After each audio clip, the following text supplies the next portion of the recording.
Naitwa Mr. Chata. Nimetembelea kwenye nyumba ya mjane mmoja ambaye anaishi na watoto wake watatu.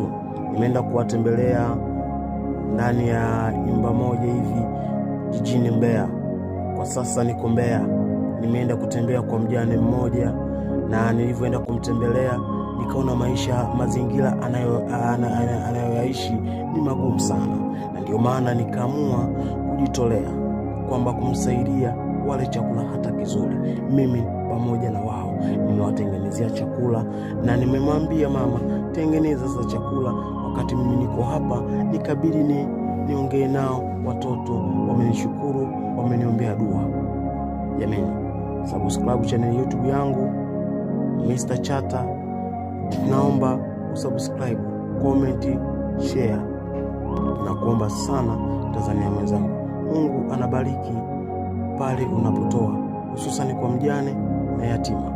Wamefurahi watoto, mimi nashukuru. Asanteni sana.